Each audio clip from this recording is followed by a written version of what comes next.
Добар ден, почитувани, вие го следите магазинот за родителство 0+ месеци на телевизија Телма. Студените месеци од годината се мачни за родителите, бидејќи тогаш децата најмногу кашлаат и имаат растечен нос. Кивање, шмркање и подкашлување се првите знаци дека детето настинало и можеби ќе развие некаква инфекција на дишните патишта. Респираторните инфекции се меѓу најчестите здравствени тегоби кај децата од сите возрасти. Затоа, за овој проблем, денеска зборуваме во магазинот за родителство 0+ месеци. По студиото ја поканевме професор доктор Катерина Бошковска, педијатар, пулмолог. Разговорот ќе го проследите веднаш по рекламите, а денешната емисија ќе биде и контактна со вклучување на ваши прашања. Останете на Телма.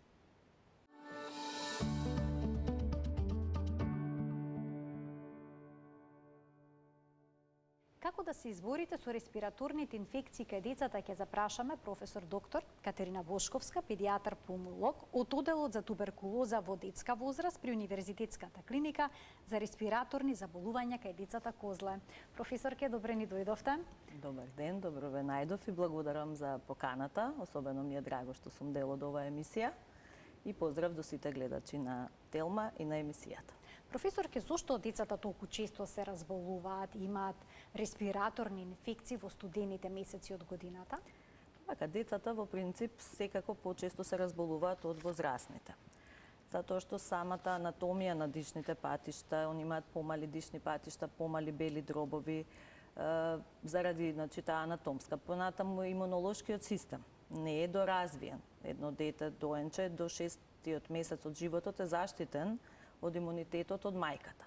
Меѓутоа, понатаму треба време, години, некаде до сега 3-та, 4-та и до 5-та година, за да тој имунитет биде онаков каков што треба, за да полесно се борат со тие инфекции. Од друга страна, знаеме дека веќе од многу рана возраст децата започнуваат во градинка. Породилното завршува, мајките колку можат, ако нема баби за чување, ако нема логистика, така. Да, ако нема логистика, мора да одат во градинка. Тоа значи дека тие се во колективи, во поголем број на деца. Понатаму истото се случува и во училиште. Инаку респираторните инфекции се најчестите инфекции во детската возраст.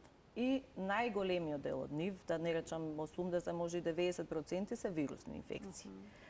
Сега овие инфекции во зимските месеци, односно некаде од септември, октомври до кај април, мај, така таа ние да речам сезона, се секако почести заради тоа што се престојува во затворен простор, како што кажав, во колективите, па и дома.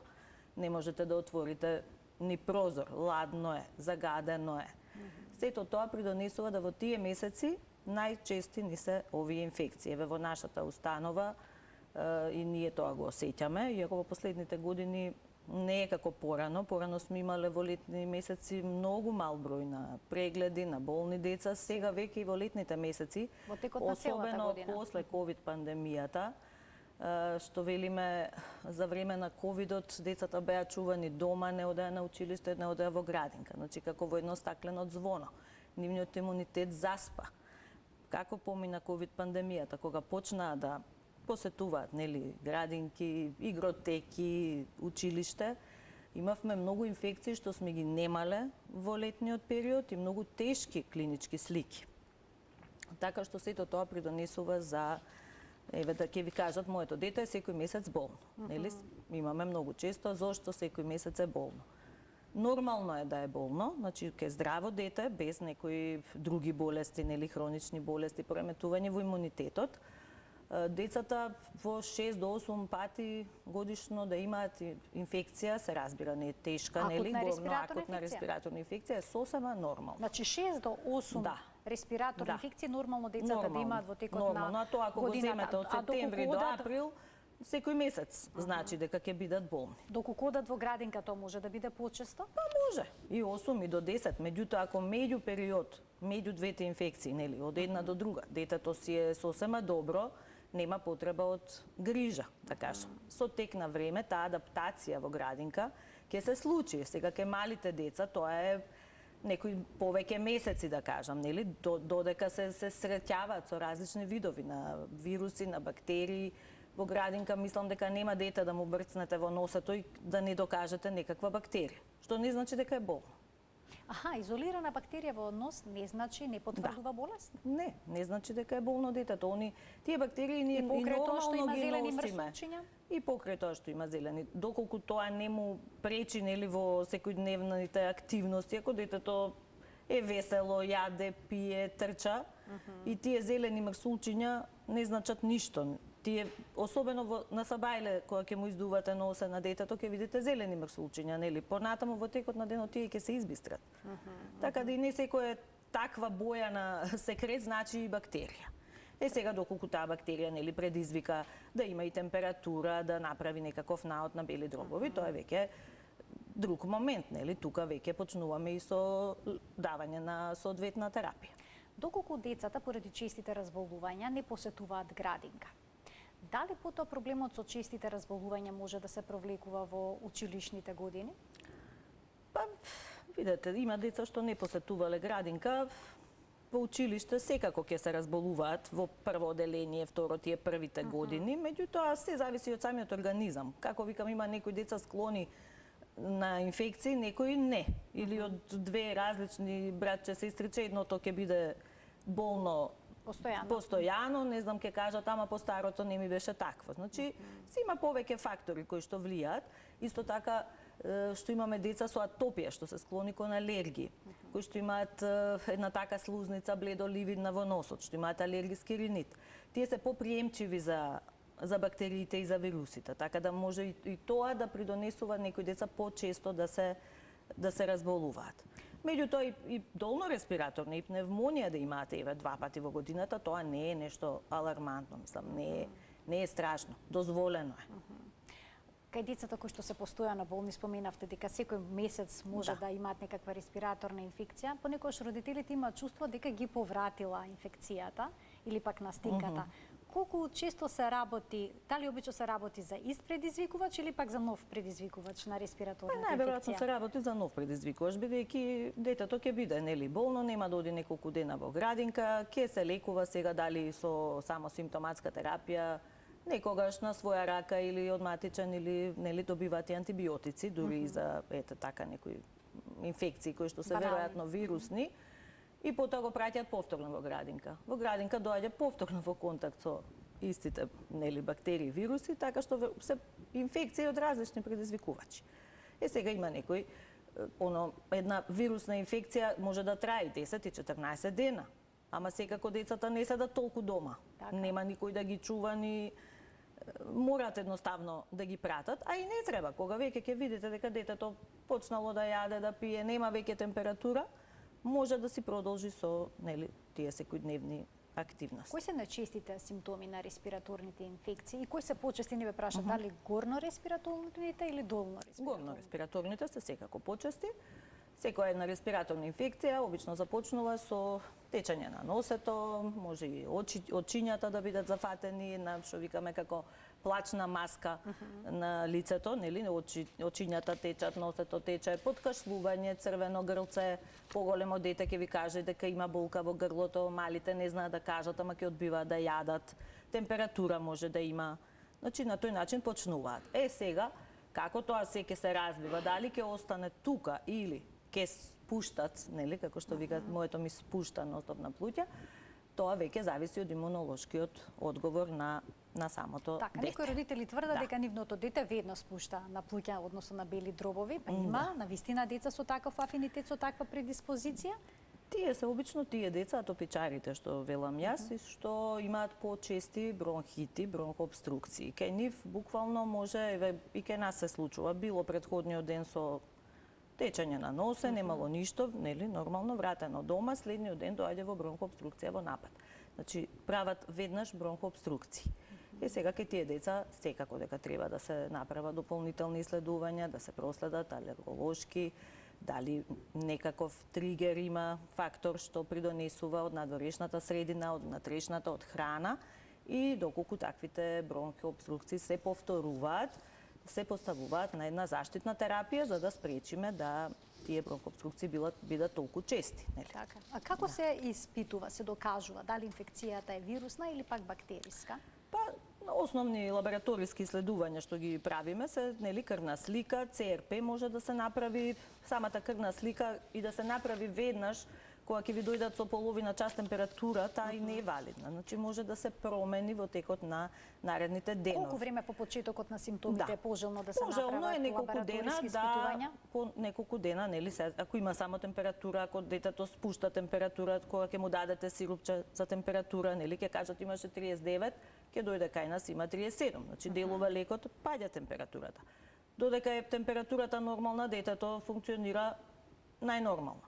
Значи, ако го гледате детето дека е во добра општа состојба, слободно 3 дена, 5 дена можете дома да го третирате симптоматски. Понатаму, ако продолжи, се доаѓа на секако прво на матичен лекар, нели? Доколку има потреба, се праќа во повисока установа од секундарно или терцијерно здравство, како што сме ние. Обично навечер кога ќе се случи тоа, веднаш? Навечер доаѓаат за половина час температура. Еве кај нас конкретно, бидејќи дежурни служби постојат, ама некако се научени родителите дека право се оди во Козле или се оди во детска клиника. Што не е во ред. Ние се, да кажам, оптоваруваме со по 200 прегледи, од кои што некои си можеби 5% ќе бидат за прием, итни случаеви, меѓутоа паниката е навечер. Голема, да, паниката е навечер, да, паниката е навечер, ќе качи 40, не знаат што да прават. Мислат ако дојдат кај нас дека ќе му ја снема температурата, исто ќе ја има. И да го примиме, пак ќе има. Не е тоа така да помине нели за кратко време. Меѓутоа си има родителот секогаш е управо што викам јас. Ако го гледа детето дека е едноставно не е тоа дете, нели? Лошо изгледа, бледо е, интоксицирано, малаксано, во тие случаи веќе и треба да се дојде. Па и нека еден ден, 2 дена болно. Дали респираторните инфекции е пожелно да се лекуваат со антибиотик, еве за да не спушти детето веднаш на белите дробови, или пак на вирусна инфекција да не се накалеми бактериска? Не треба да се лекуваат со антибиотици доколку немаме компликации. Значи, ако ние секоја вирусна инфекција за да не спушти ја даваме антибиотици, веќе е зголемена многу антимикробната резистенција, значи ние бактерии кои што делувале на одредени на одредени антибиотици што делувале на одредени бактерии, повеќе не делуваат. Ако за растечено носе или бактерија во нос даваме некои антибиотици јаки, кога ќе тоа дете направи пневмонија, да треба стварно да се лекува, нема да делува тој лек и ќе мораме да даваме многу помоćни антибиотици. Така да секако треба да се причека. Дури еве кај малите бебиња обично што добиваат бронхиолит, кој што е најчесто предизвикан од РСВ вирус, антибиотик се дава само доколку направи компликација, односно пневмонија.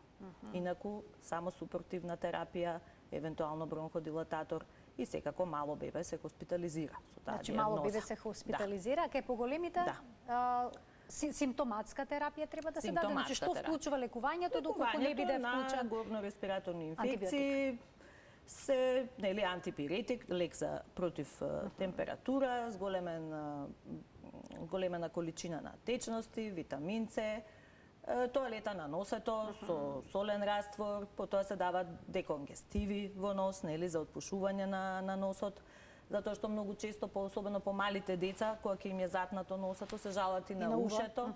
Да.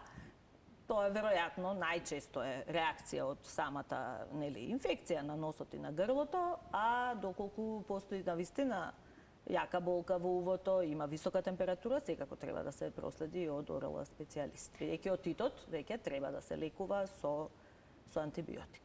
Значи носот мора да се одзатне, носот е многу важно, да. Особено кога имате едно бебе или мало, да кажам, дока е годиначе така дете, кога му е затнат носот, они не знаат да дишат на уста и него ќе сака да цица, не може да цица, не може да пие со цуцла ако му е носот затнат. Мора носето да се одржува нели проводно. На кој начин? Дали треба да се стават капки за нос во кој што има растворено антибиотик? Јас не сум за тоа. Носето со солени капки, значи има различни видови нели фирми што се изотонични и хипертонични раствори, кај поголемите деца, што се веќе на 2 години и деконгестив се става во носот. Пошто кај малите не можеме да ставаме такво нешто. Има и тие нели со вакуум помпици што им влечат секрет, Меѓутоа, заради да не се оштети слузницата, тоа не треба да се прави многу често. Еднаш до два пати во денот, а не на секое да влечат со тие пумпици. А пожелно ли е со шприц, со физиолошки раствор? Од едното во другото, да, тоа да се Да. прочистува или тие чунчиња што ги има, нели, што се купуваат како со солена вода, па со наведната глава и буквално секретот излегува.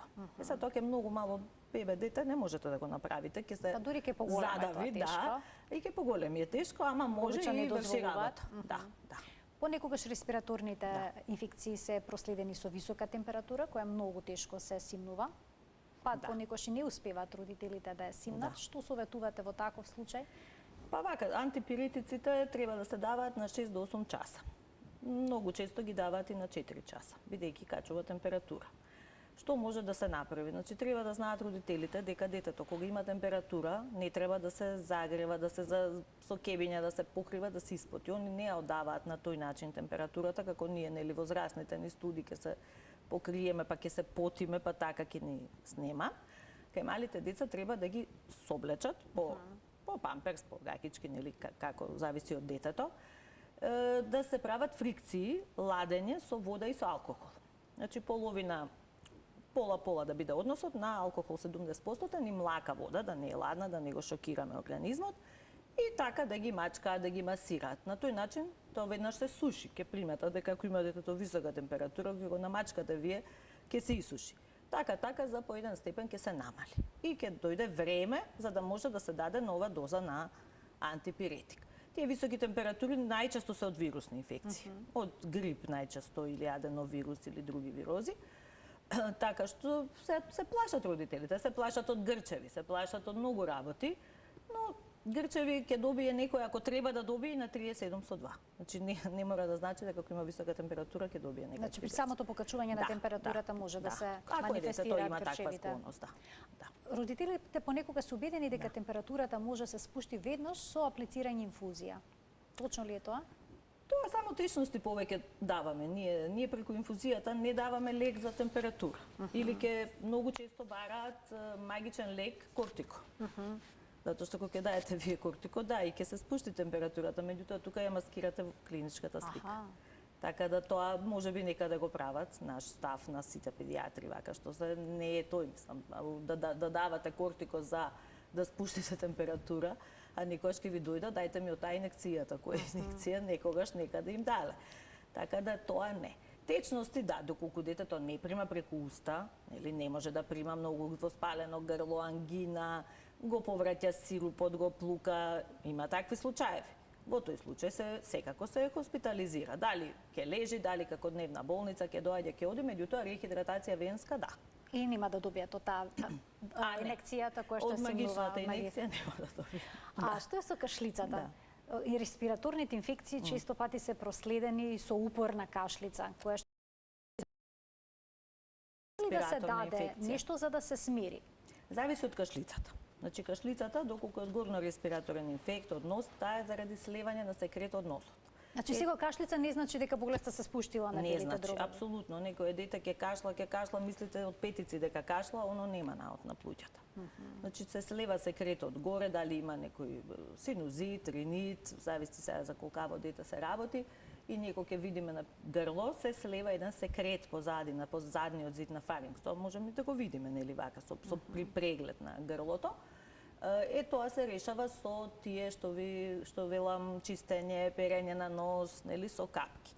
Доколку кашлицата доаѓа од белите дробови, нели доколку веќе има спуштено, и тука имаме различни видови на кашлица.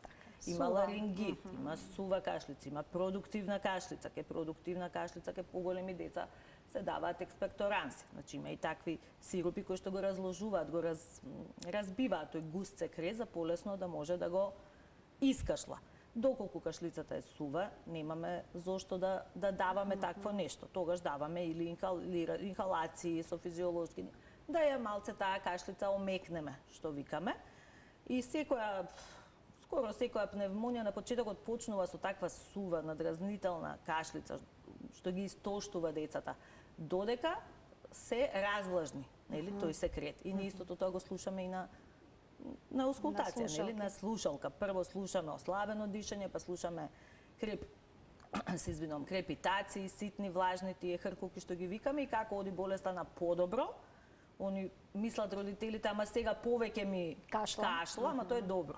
Тој секрет треба да се искашла. Да се изчистат белите дробови. Да се изчисти секретот од белите дробови. И дренажа секако, физикална терапија се применува, тапкање. По грбчето. Што го викаме, да, нели, народски тапкање. Така да тоа и во болница се прави, нели, се спроведува и физикална терапија.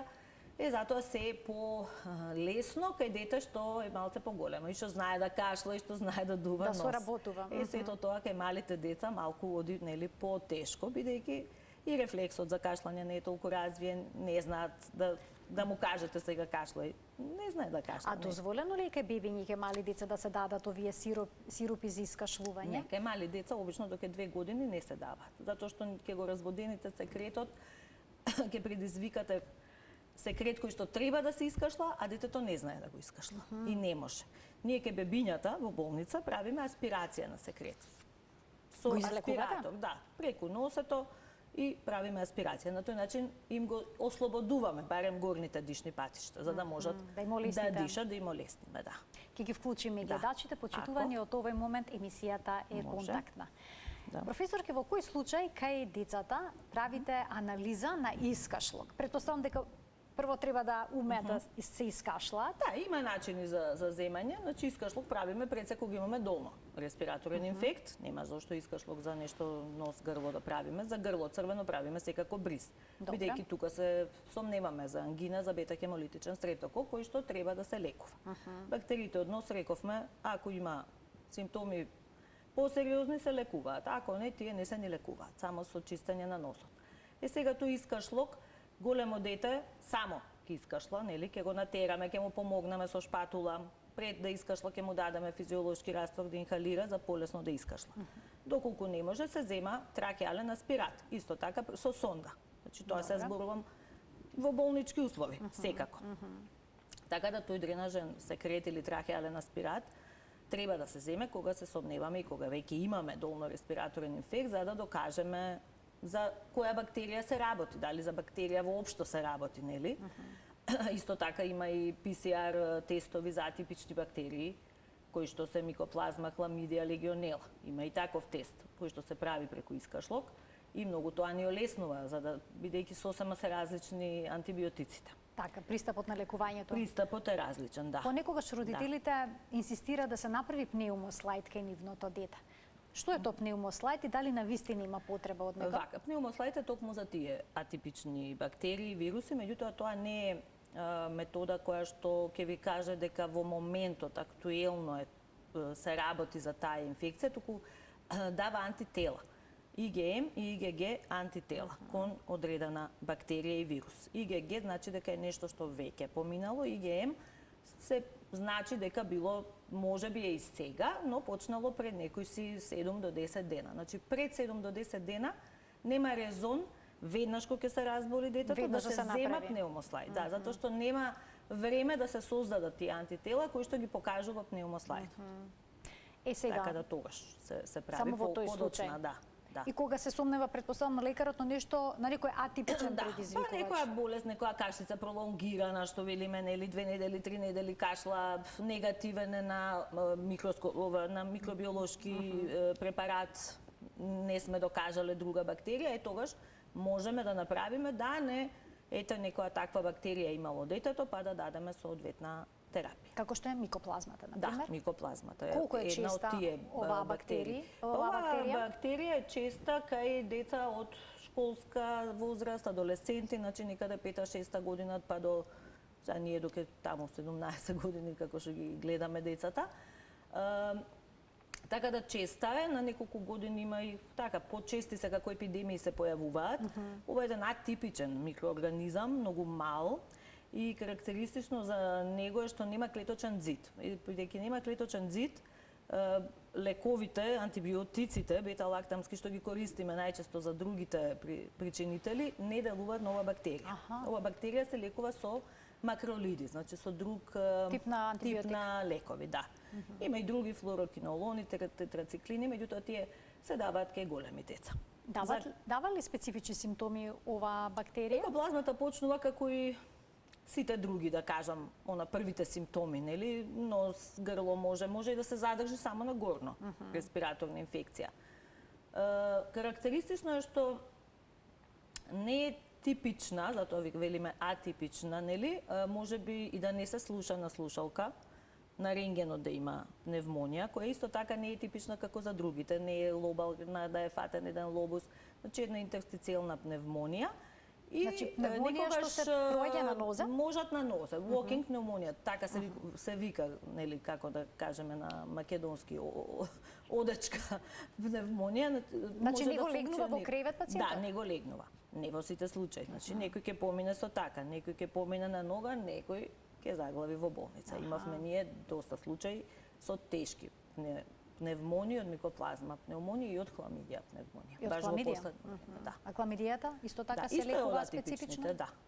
Исто така не секојдневни симптоми ќе даде? Па да, и таа е таква, атипична, меѓутоа имавме баш големи, и тоа големи деца, претежно не се поголеми деца што имаат вакви типови на лекувањето трае подолго од вообичаено? Па лекувањето трае, сега ние си има одредени лекови, зависи кој лек го дадеме. Овој што се дава еден макролит сумамет, например, не се дава повеќе од 6 дена. Тој има пролонгирано дејство. Ако дадеме некој друг, ќе трае лекувањето и 10 до 14 дена. Меѓутоа се лекува, ама некогаш побарува и болничко лекување. Микоплазмата е многу, да кажам така, со повеќе лица. Може лесно да помине, може со горно, може да даде осип, може и други симптоми да зафати и други органи. Многу е специфична. Да. Сме имале случаи што така сме се чуделе, осип има, од каде има, што има на крај микоплазма.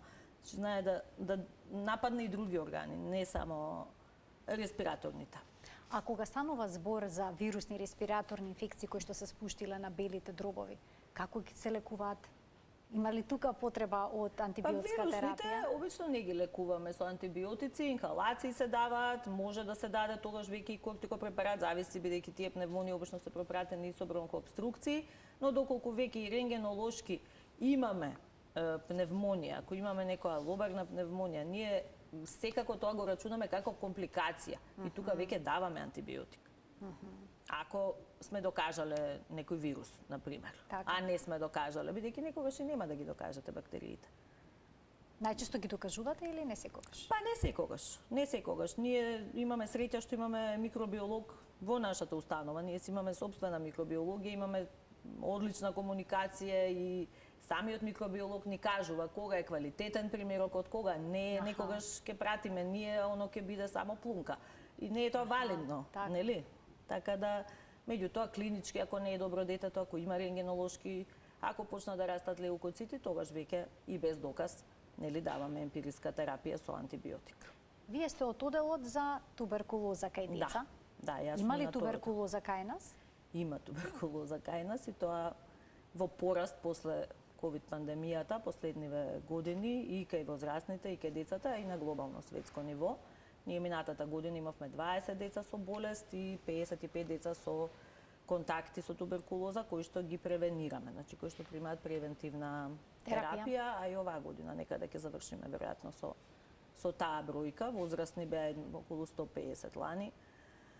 Така да на светско ниво, како што секаде во светот и кај нас, немаше доволна диагноза и лекување на туберкулозата за време на ковид пандемијата, бидејќи сите болници беа пренаменети во ковид центри и едноставно луѓето не можеле да побараат помош, така што тој намален број во тие години беше лажен.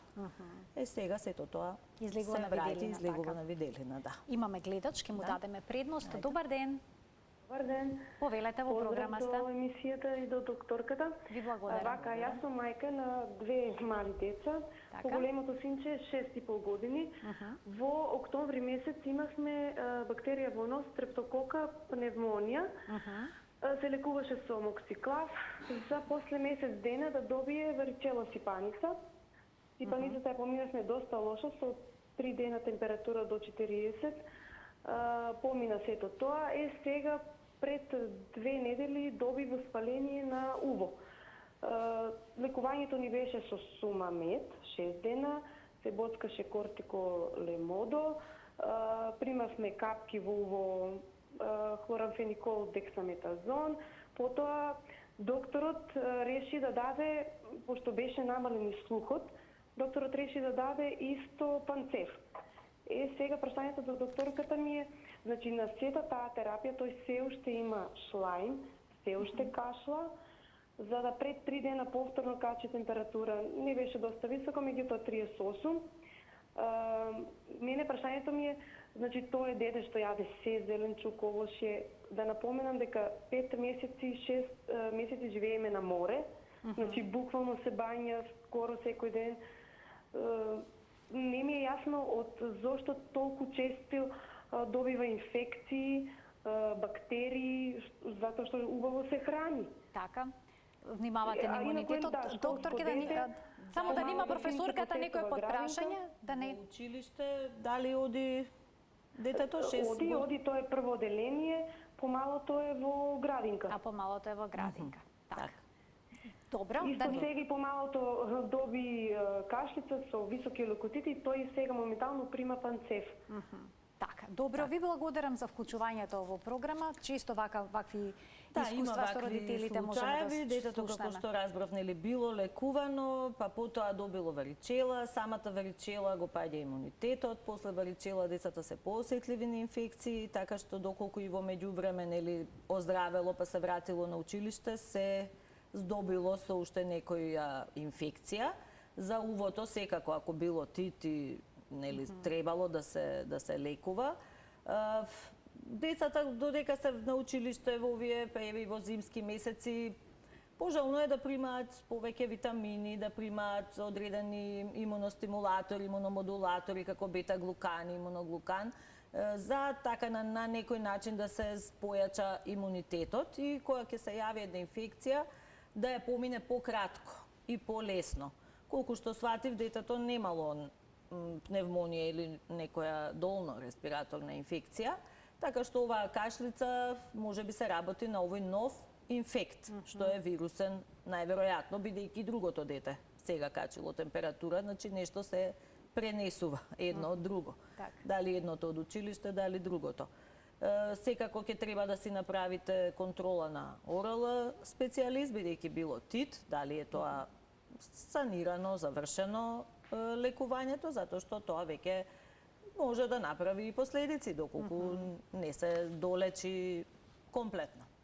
Така, имаме гледачи кои што очекуваат вклучување во програма. Добар ден за следниот. Добар ден. Повелете. Добре, поздравам вас во студиото. Јас имам едно детенце, 9 годишно, 8 годишно, уште малку. Така. Летово во јуни имавме пневмонија и тоа прилично така, потешка инфекција. Да сега еве во ноември повторно има бронхит. Постојано се бориме со некои кашлици, ги правевме тие некои анализи што се потребни за алерготестови, излезе алергија на бреза, на полени, меѓутоа еве есенско време, не знам колку тоа би можело сега да прави проблем. Сакав да прашам какво е мислењето на докторката во однос на апитерапиите. Имаме апикомора ние во Гевгелија, па дали со оглед на алергиите што ете ги покажува, дали тоа би имало некаков ефект или контраефект, дали да пробаме со таков вид на... Докторке, да немате подпрашање? Не, во река, ви благодарам за вклучување. Тоа е веројатно со полени со такви работи. За каква терапија зборувате? Што е тоа апитерапија? Тоа е тоа? Па апитерапија, јас колку знаме, со дали гледачката се уште е на линија? Да, тука сум. На кој начин се спроведува? Јас не сум запознаена како изгледа третманот со тоа апитерапија. Третманот и инхалации директно од кушниците каде пчелите. Аха, тоа. Добро. Ви благодарам за вклучувањето во програма. Тука веќе треба да сме предпазливи. Се ова е поголемо дете, меѓутоа детето има алергии на полени. Полени од бреза, од нели што кажа родителот, така што јас како лекар такви терапии не препорачувам, не знам какви се искуствата, наискрено, немам искуство, ниту сум имала пациенти што ја применувале таа терапија. А тоа што детето имало пневмонија, па сега има бронхит, па има и алергии, треба тие бронхообструкции, долно-респираторни инфекти да се следат, да се следи нивната честота. Може би сега ова второво да не е предизвикано од алергија, или може да е вирус провоцирано или од некоја друга причина. Меѓутоа, доколку се повторуваат, не разбрав дали кај нас или каде се правени тие алерготестови испитувања, не е лошо да си закаже гледачката на мој термин кај нас, да го видиме детето, да не треба некаква заштитна терапија да се даде, да се провери носот од ОРЛ, може би има и некои знаци за алергиски ринит, па и тоа да прави проблем. Така што во однос на таа апитерапија, навистина, не знам што да кажам, не би ја препорачала, особено што има веќе некакви алергии. Не мора да значи дека тоа дава, ама може да направи контраефект. Уште еден гледач ке вклучиме. Добар ден. Добар ден. Ало? Во програма сте, го очекуваме вашето прашање. Повелете. Добар ден. Добар ден. Поздрав до докторката. Сакам да ја прашам, вака имам ќерка 2 години. Така. Многу често ми се разболува и веќе од тие 2 години сигурно 3-4 пати ми спушташе бронхит.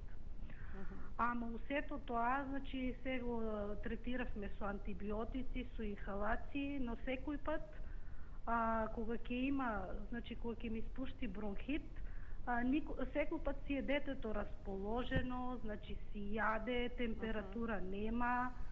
И дали секој пат треба да прима антибиотици во ваков случај или да почекаме, например,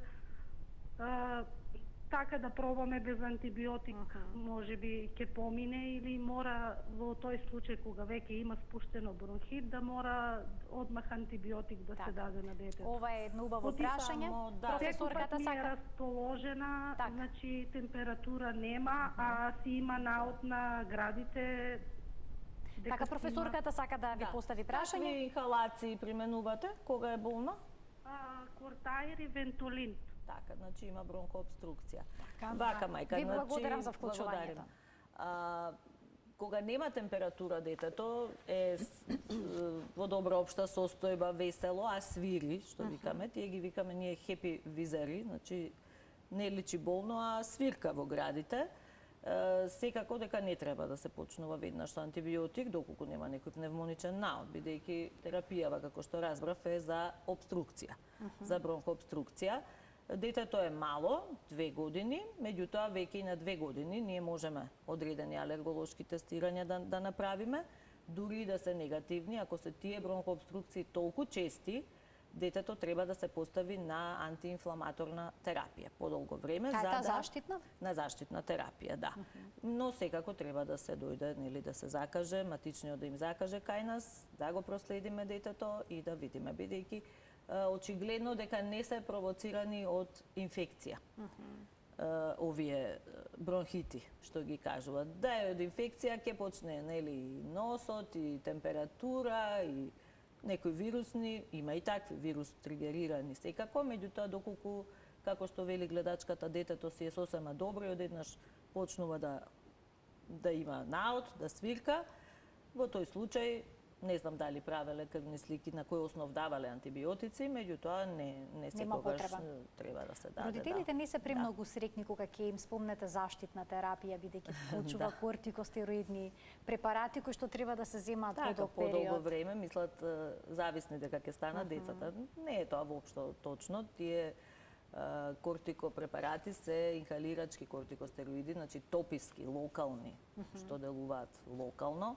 Ние имаме деца со астма кои што со години, од мали па до дека се кај нас до 18 години ги следиме и примаат таква терапија и немаат воопшто пореметување во развојот, во растот, нешто да се намали, нели, заради тоа. Меѓутоа, многу е поважно болеста да е контролирана, отколку секој месец да прима урбазон, венски, мускулно инекција, тоа не го рачунаат, а тоа е кортико што оди во систем, нели, во поголеми дози. Во поголеми дози и оди во циркулација. А додека овие лекови се тописки, да. И многу минимален процент се абсорбира во организмот. Така да не значи дека цел живот ќе прима. Ево, ова е 2-годишно дете. Сега последново, ако му даваме ние на 3 месеци. Ако се стабилизира, намалуваме доза. Ако е добро прекинуваме. Не мора да значи. Кај малите деца ние не можеме да крстиме астма од само неколку бронхообструкции. Туку тоа е рецидивантен визинг, така се нарекува. И се применува дури некогаш тие кортикостероиди, инхалаторни се применуваат само додека е болно и не мора постојано. Има препораки според кои си се водиме, како ги третираме тие деца. А советувате децата кои што имаат ваков проблем, еден период да не одат во градинка, да престојуваат во домот доколку имаат родителите можност за такво нешто? Тоа е само за да не се разболува и од нешто друго плюс. Значи, ако си прима детето терапија, таа се прима обично еднаш до 2 пати на ден, тие што се помпици, инхалатори што викаме, така што може со тоа да функционира и во градинка. Понекогаш родителите при секој кашлици и настинка на детето му даваат терапија која што се инхалира. Да, и тоа е веќе... Тоа е практика која што е усвоена? Тоа е практика во последно време, веќе и за повојница се подаруваат инхалатори. Секој родител има инхалатор, требало или не требало. Апсолутно нема потреба за било што, за нос затнат или не знам што, да се дава инхалација, па макар и со физиолошки раствор. Тие инхалатори кој прво треба да се одржаваат чисти, може внатре да се населат бактерии. Значи може полошо да се направи на детето, отколку да му се помогне. Секако инхалатор треба кога треба да се даде лек. Кога ние ќе кажеме дека треба, а не самостојно и на секое носе, да му дадам инхалација, прашуваат, нема потреба, апсолутно, дури полошо. Споменавте дека има туберкулоза кај нас. Да се вратиме. Да се вратиме на тоа. Се прима БСЖ вакцина кај нас. Да. Сега, дали БСЖ вакцината ќе биде ефикасна доколку детето нема белек на раката по незиното примање? БСЖ вакцината е ефикасна, без разлика дали има белек или нема белек детето, ако ја има примено вакцината, таа штити. И сега оваа вакцина не штити 100%. Оваа вакцина штити од најтешките форми на туберкулоза, како што е туберкулоза на мозок, на ЦНС, туберкулоза милиарна, проширена. Ние имавме последната 23-та година 2 смртни случаи од туберкулоза на деца кои што не беа вакцинирани и беа во многу лоша состојба и починаа. Едното беше милиарна, едното од менингит. Така што оваа вакцина е задолжителна. Моментално се прима само на раѓање, значи веднаш после раѓање, уште во породилиште. И затоа опфатот на вакцинација е се уште голем, иако имаме сознание дека веќе и во породилиште одат со спремни изјави дека не сакаат да се прими БСЖ вакцината. Матичните лекари се најчесто во контакт со децата, треба да обрнат внимание на белегот од БСЖ. Доколку детето е вакцинирано, нема белег или белегот е минимален, помало 3 мм, до првата година од животот детето треба да се ревакцинира. Повторно да ја прими. Понатаму, поголеми деца кои што ради некои причини не ја примиле БСЖ вакцината, нели, на раѓање, се родиле во странство или биле болни, има деца прематурни, со различни кондиции кои што не може да ја примат баш кога ќе се родат. Ако ја надминат првата година, претходно се прави еден тест, манту тест се вика. Доколку тој тест е негативен, секако на левата подлактица, на левата рака, се чита после 72 часа, доколку тоа е негативен, значи дека во меѓувреме детето не било во контакт со туберкулоза и поголемо дете исто така може да ја прими вакцината. Јас и моите колеги од мојата болница дури упативме и едно писмо до Министерство за здравство, бидејќи ќе има некои промени во календарите за вакцинација, да се врати во прво оделение таа ревакцина кај деца кои што ќе бидат манту негативни. Бидејќи порано постоеше. Веќе повеќе од 10 години нема, ниту во прво оделение, претходно ја укина во 8 оделение, на 14 години мислам. Така што сега е само на раѓање и после тоа тие деца, верувајте, па ни се губат. Мислам, ние немаме толку контакт со децата, не знаеме белек има, нема. Ке нас ке дојде поголемо дете. Тоа треба и матичните да се обрнат внимание и да поголемите деца што а што е со поголемите деца што немаат белек, а веќе биле вакцинирани, кај нив треба да се направи овој тест? Не. Тој тест се прави кога имаме сомнение, кога имаме контакт со туберкулоза, кога имаме дете со многу чести долно-респираторни инфекти, пред да го поставиме на заштитна терапија, кога имаме рентгенграфија сомнителна, да кажам, нели, за туберкулоза, тогаш си го правиме ние тој тест, има еден друг тест преку крв, квантиферон се вика, тој го крвта испраќаме на Институтот за туберкулоза. Ние го немаме тој апарат. Меѓутоа си има зошто и како и кога све се прави, не се прави секој дете, а сите иначе контакти од цела држава доаѓаат кај нас. И болни од туберкулоза и контакти кои што можеби во моментот се здрави, не имаат уреден рентген наод, нели, немаат симптоми, меѓутоа ако има дома некој болен од туберкулоза, тие деца, особено до 5-та година, се поставуваат на заштитна терапија, бидејќи кај нив е многу голема веројатноста во следните 2 години да развијат болест. Професорке, а советувате ли децата да примат заштитна вакцина против грип? Па децата можат да примат и се препорачува, во светот примаат многу почесто него кај нас. Кој е вашиот став, бидејќи се поделени? Мојот став е деца кои што се често болни со рецидивантни бронхообструкции или со астма, со други кондиции, срцеви болни, нели хронични состојби, дека треба да примат. Доколку сваѓаат во ризична група. Во ризична група, да, во ризична. Мислам дека така е кај нас.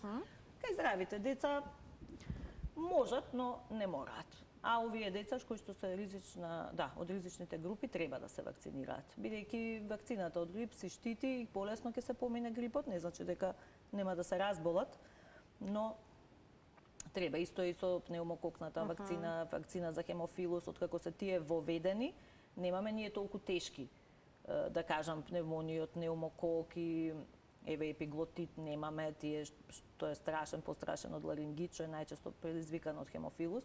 Меѓутоа, веќе такво нешто и да не сме виделе со години. Кој е најдобриот начин да се превенираат респираторните инфекции кај децата? Еве, веќе ни се јави и гледачи кои што всушност го поставија тоа прашање. Што се може да се направи? Па, што се може? Најосновно хигиена на раце, кашлање во ракав, во шамивче, да се става рака. Сега децата тоа знаеме дека не го прават ни во школа, ни во градинка. Да инсистираат и негователките, да им ги мијат рачињата. Они кашлаат, киваат, играчките ги фаќаат, нели? Многу дека тука нешто може да се постигне, не може. Да се носат на чист воздух колку што можат, барем наводно, кај нас еве, ако не може подалеку, нели? Да се дише чист воздух. Дома, оние прочистувачи на воздух, да се има и тие до некаде, нели, вршат работа, кога надворен премногу загадено не можеме да луфтираме сега во зима. Немаме што многу да правиме. И секако суплементи, здрава храна, секако, нели, овошје, зеленчук во поголеми количини да се јаде. Може С витамин додатно, тие што се сирупчиња за имунитет, имуноглукани. Витамин Д советувате да се дава во поголема доза? Обавезно витамин Д. Витамин Д малите секако примаат, но и големите деца, особено па и тие со чести респираторни инфекции, обавезно треба да примаат витамин Д. Да, витамин Д, не само значи оние што си примаат превентивно. Малите до 2 години редовно примаат, меѓутоа и големите деца и ние ги советуваме. Рибино масло или чист витамин Д? Витамин Д, рибиното масло не е само витамин Д. Така да тоа може пропратно, има и такви омега-3, тие истомасни киселини може, меѓутоа и витамин Д како витамин Д. Така. Да, го има во повеќе нели форми. Кога е неопходно родителите да се јават на педијатар, во кој случај, при кои симптоми? Значи вака ургентни. Детето е мало. Да. Дали веднаш треба по окачувањето на температура да појдат на тоа педијатар? Значи зборуваме за бебиња. Бебе, мало. А тоа значи само за новородено? Мало. Добра. Сега бебе зборам, новородено, до новородено е до месец, ама и месец, 2-3. Доколку качи висока температура, доколку забрзано дише, стомачето рипа, го слушаат дека нешто крчи, ќе кажат, нели, тогаш ке малите веднаш треба. Не само за некогаш и без температура. Посред ноќ се буди со кашлица како лавешна куќа. Тоа е ларингит. Тоа веднаш се оди во... Тоа е ургентна состојба? Ларингитот е ургентна состојба, свиреш во градите, напад на астма, деца што се веќе со астма, знаат да добијат астма, екзацербација викаме, на болеста, нели, добива напад. Таков напад пробуваат секако дома, тие се обучени да примат преку спреј, нели, бронходилататор, реливер, што го викаме ние. Меѓутоа, ако не се смирува, секако. Да, го споменавте ларингитисот. Обично се јавува кај деца кои што преку ден биле здрави, не им фалело ништо и навечер едноставно започува таа кашлица со тешко дишење. наликува на лаечна куча. И што да се направи во тие моменти? Во тие Веднаш моменти треба да се вие трча дома на... треба ладен воздух. Ладно. Не ретко ке дома е такво, док стигне до кај нас е смирено. Поминало. Да, затоа што ќе излезе надвор на ладно. Треба ладен воздух, да не е сув воздухот во просторијата, нели, да биде повлажен, ладен воздух, доколку само кашла и не е толку, меѓутоа го имате она при дишување кога ќе направи стридор. Да, така личи тоа. Тоа веќе треба да се појде на лекар. Па сега некогаш се дава кортико, адреналин се инхалира, кога е веќе субглотичен ларингит, што велиме, тоа е пострашниот, има и ларингит, што само ќе му биде фатен малце гласот, ќе подкашлува со таков призвук, тоа не е толку страшно, може и дома да се, нели, лекува и матичен лекар. Меѓутоа, кога е посериозно, треба, тоа е веќе една ургентна состојба. Ургентна состојба се секако и конвулзии, грчеви од температура, тоа изгледа страшно, и секако треба да се појде на лекар. Ако детето нешто земе од земја, лапне, кикирика, семка се задави, почна да се дави, обавезно, тие се ургентни состојби, велам кои се ургентни сега за друго. За носе течење и за пола саат температура. Нема потреба да се доаѓа директно во коза. Да, нема потреба, апсолутно. Вие сега имате полни раце работа и предстои таков период. Да. Сега имаме, тек сме на почеток, така да... И на родителите не им е лесно и за нив ова е еден истоштувачки период. Зимските месеци носат постојани настинки, респираторни инфекции. Да. Имаме работа, имаме многу и амбулантски прегледи, што ви велам, не се сите за кај нас, ама тоа е работа и така се научени. Треба да функционираат овие дежурни служби, дежурни пунктови. Порано во Козле немало толку пациенти да доаѓаат, сите доаѓале со упат. Така, но голема е довербата меѓу другото. Да, довербата е голема за они веруваат во Козле, меѓутоа тука и ние малку се оптеретуваме со такви работи, а не можеме тешките деца да ги гледаме што ни се на одделите. Ние сме, знаете, имаме многу оддели со некогаш стварно тешки деца, со кислороди, треба да им се посвети внимание, но се трудиме. Ние, кој дошол кај нас, сите биле примени, така. Сите биле примени. Прегледани. Да. Во периодов што најмногу доминира? Па, еве сега, завчера бев дежур на 24 сати, сите беа со температура. Значи, некој вирус, веројатно. Грип не сме докажале вака се уште на тестовите што ги имаме, се уште не е букнато, ама кај да е и грипот ќе почне. Аденовирус исто така има. Овие исто кога врнеше викендов, па астматичарите со обструкции, такви деца имаше, ларингити имаше, се и се што. Од сите патологии, да. Јас ви благодарам многу за вашето денешно гостување во магазинот за родителство. Благодарам, многу брзо помина времето. Јас мислев многу дека ќе биде, но задоволство беше да се разговара со вас.